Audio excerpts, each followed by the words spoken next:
I heard a story years ago of a man who was on trial for murder, and the defense attorney brought in a psychologist. They were trying to proclaim and pronounce the defendant insane. She had a list of words that she was going to read. Then the defendant, after each word, would write down the first word that came to his mind.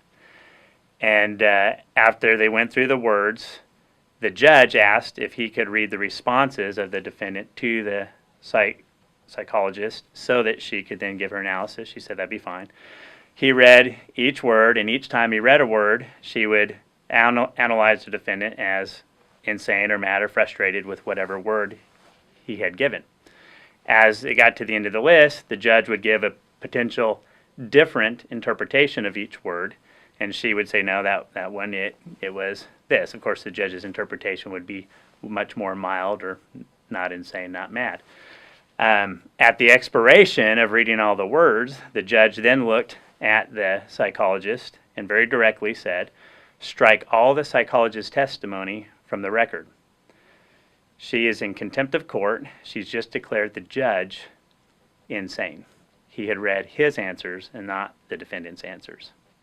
The thing that comes to my mind after hearing a story like that is that if we have a preconceived notion, or worse yet, we're paid off in some way, then it is very difficult, if not impossible, to get outside of that framework to see the reality. I've known in my own life, I try to spend great care to try and look at a situation and step back from it, that my own biases or preconceived notions wouldn't affect I wouldn't distort what the reality is. When I left high school, I grew up in Idaho, left high school and went to the Air Force Academy in Colorado Springs, Colorado. Graduated from there and spent 10 or 11 years in the Air Force. I spent a total of time in the Air Force of 15 years.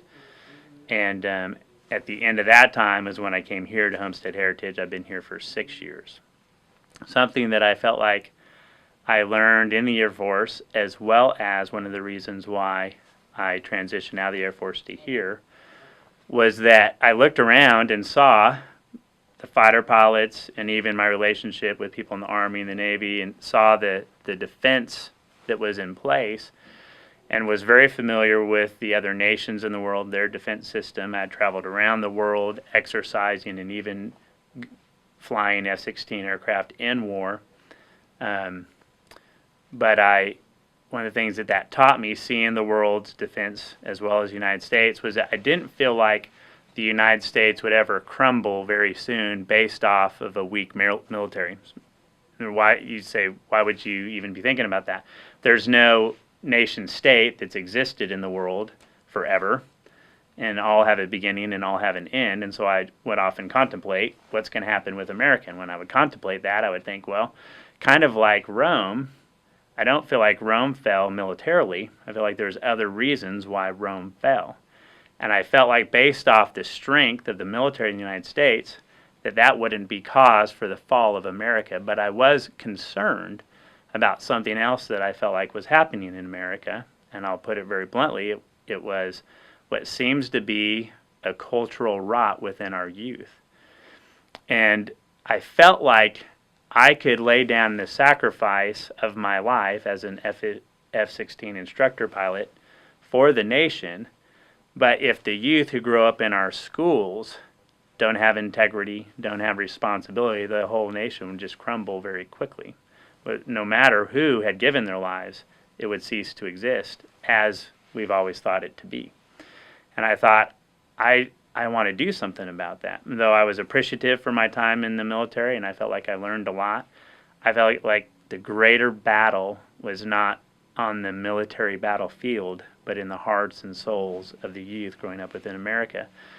That was on my heart for years as I was going through the military. And when I had come across Homestead Heritage, after visiting over 200 churches throughout the world, after seeing many school systems in the world, both in the Air Force, in the United States, as well as in other countries, I felt like what I saw here at Homestead Heritage was the best place with the best morals and the best way to instruct, train, and love kids.